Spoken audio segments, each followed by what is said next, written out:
Oracle of the Forgotten, Introduction to the Realms, the Dark Realms, the Deep Pits. In the hidden parts of the Dark Realms is a place that's been forbidden to speak of.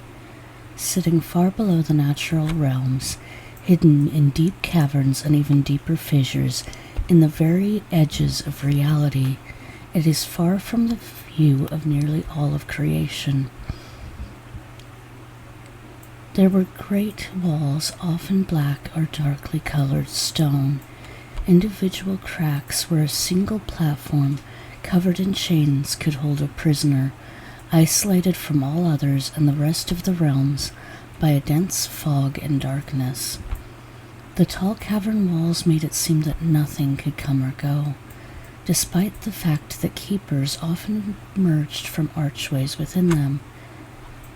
Even if one escaped, they would be stopped from leaving by the portals that would devour them whole and spit them back into their prisons, alive and fully aware of the pain of the experience. The only thing that seemed to come through the fog itself was the sounds of whatever horrible things were happening in other areas. Even then, that was truly rare. This location is known as the Deep Pits, a place where none dare go other than the tormentors themselves. Even then, only the most cruel, diabolical of creatures dwells inside of these realms.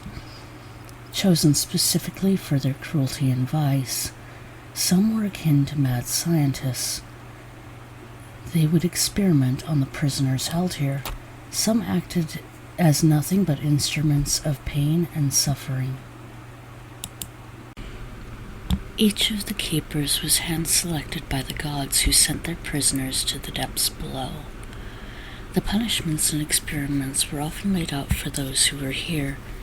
If given no direction, the keepers were allowed to choose their punishments based on the level of betrayal the gods or their messengers stated the prisoner had committed.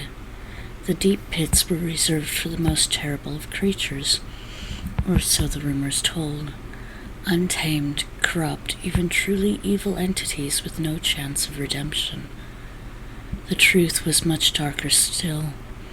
This was an oubliette, a place for the gods to send those they no longer wished to think of. A dark place of eternal torment for those who dared to cross them. The ones who were brought here were experimented on in horrific ways. They were treated as less than any other entity alive, and often told they were not even worthy of the treatments they endured. The experiments were equally terrible, a cruel attempt by the gods to learn the secrets of their predecessors. Many were given various deaths, dragged back into their bodies or even replacement ones in quick rebirths. The ancients needed to know how the elders had learned to shatter souls. They also needed to know by what means a mortal had come to the same knowledge. Their experiments were so cruel, so vile, that even the gods could not observe them. Those who could not have their memories erased, who carried secrets the god wanted no others to know, would find themselves locked away. Various tools and implements were used in the effort to make them forget. Any who defied the gods and leaders of the realms would be placed here to simply be forgotten. However, the trauma made it so that they could do nothing but remember the reason they were put here and the suffering that they had endured. There were entities hidden in these realms that were forgotten in time itself, even ancient beings that held eldritch secrets, maybe even true horrors themselves. The deeper down, the more terrible the prisons, some without light, without much of any air, without heat, or so hot they could only be navigated by the beasts of fire themselves. The deepest parts of the cavern are held the deepest secrets. Creatures that were beyond redemption, beyond help, beyond aid. It was so forbidden to go there that even the keepers were rarely allowed. The special tortures were mental, physical, even spiritual. Those in those depths had supposedly done such horrific things, yet the truth was found to be quite different. In those deepest depths were allowed only the most elite of keepers, speaking both Old and New Demonic. Though they knew many languages, it was felt that the legends of demonic law would make them more feared here. As such, they used both high and low forms. They often spoke lower slave demonic to their prisoners. However, the keen ear could learn the difference between the words of the gods and beings who came to visit here. As did their favored prisoner, they kept so proudly for thousands of years. At least to the outside world it had been this long. For this prisoner, only they knew how the time had passed. It had blended into a strange self-loathing, trapped in ancient armor that kept him alive but dead at the same time. It may have been his first time at this depth, but the soul chamber drew from his previous lives as well. When he first arrived, the space was empty other than tall walls, dark shadows, and the platform he was chained to and those chains around him.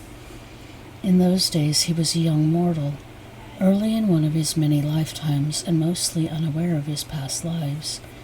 He wasn't even sure why he'd been taken here, perhaps a toy or entertainment for the occupants. He'd endured unspeakable tortures. They were only increased by the low air, alternately hot and freezing environment. He'd used these to calculate night and day, and the chains seemed to change their weight on a whim. It was weeks before they took the time to end his life. This was a catalyst for things to come, though it wasn't a guarantee, even here, that his memories would return. It took longer for him to piece together that this might be the deeper pits, below a set of pits he had been kept in previously. It was all that would make sense, even though his memories of this time were vague at best. The man closed his eyes, preparing his mind for whatever else they could throw at him. So many unspeakable things, including the constant reminder of his failures to protect the ones he loved and fulfill his duty. He had been there for some time when the stranger arrived, one who did not speak. He couldn't see past the blood on his face nor swollen eyes. He could only sense and hear the creature moving around him. It was deathly silent now.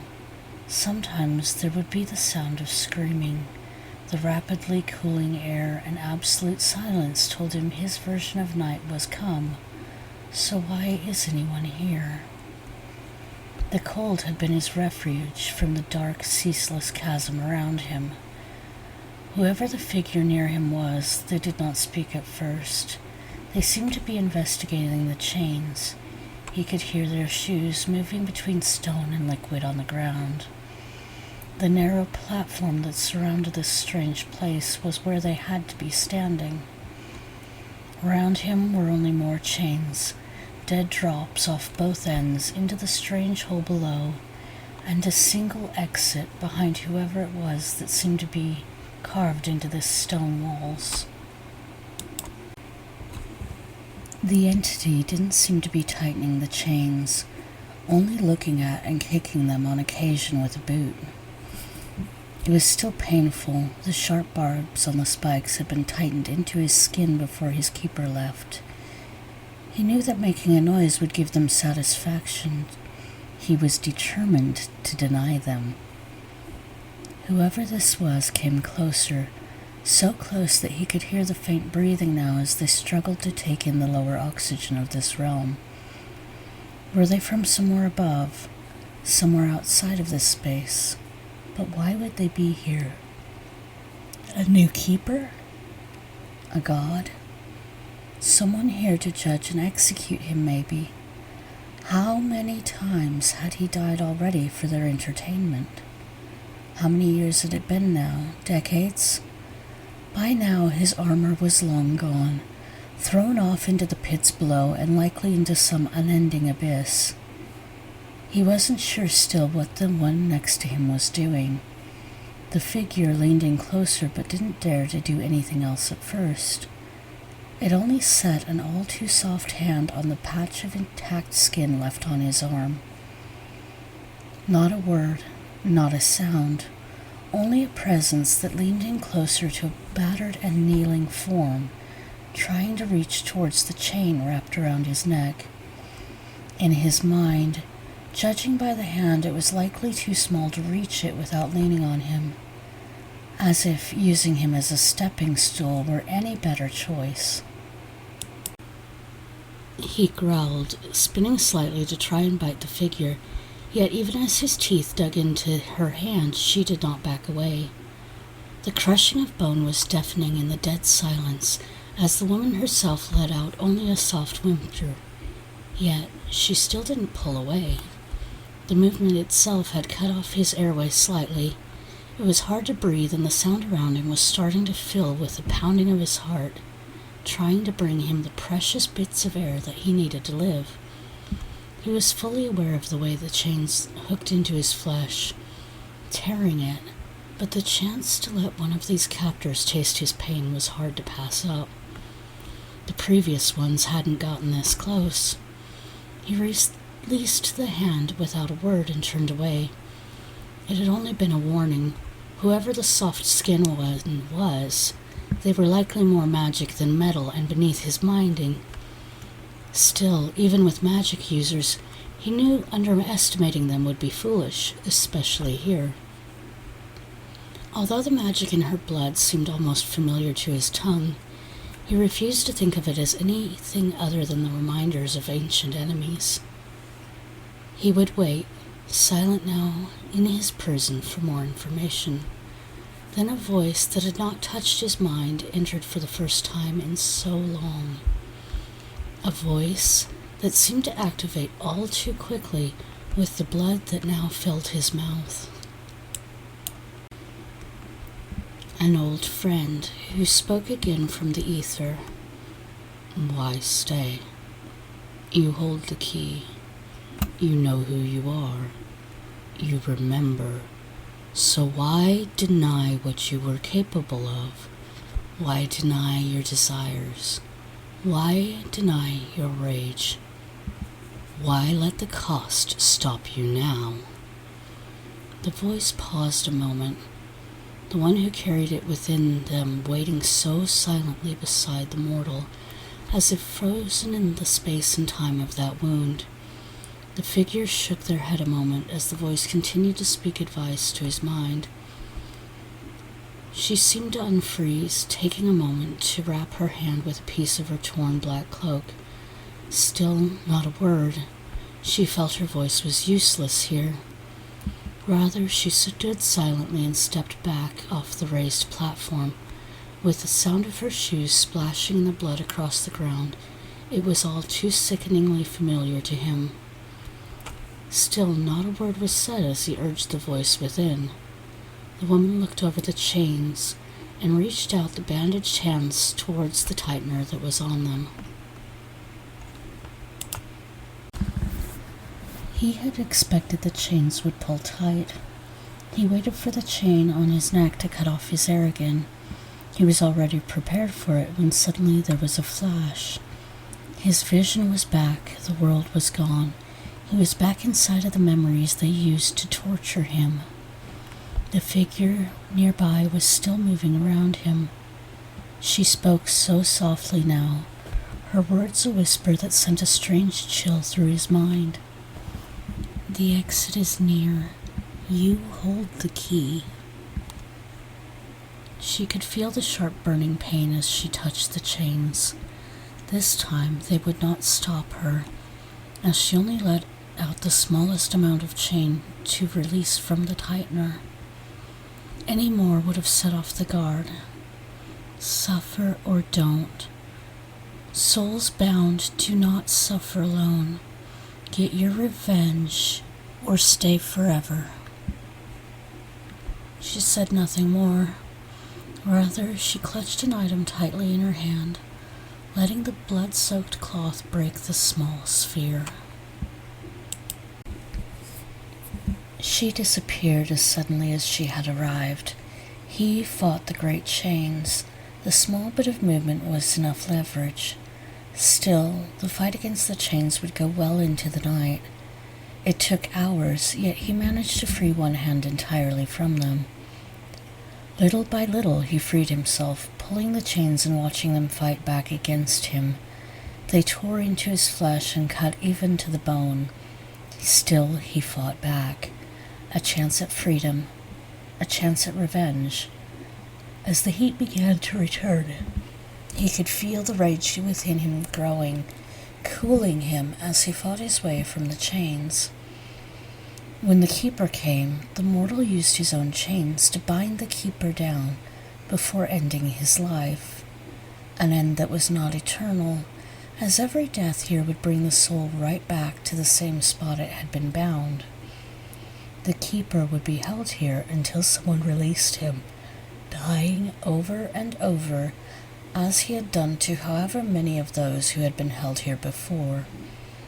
It wasn't important. The mortal took a knife from the Keeper but found no keys. He growled, then picked the blade up. He ran directly into the darkened entry. His eyes could barely make out the outlines of his surroundings, even in the light.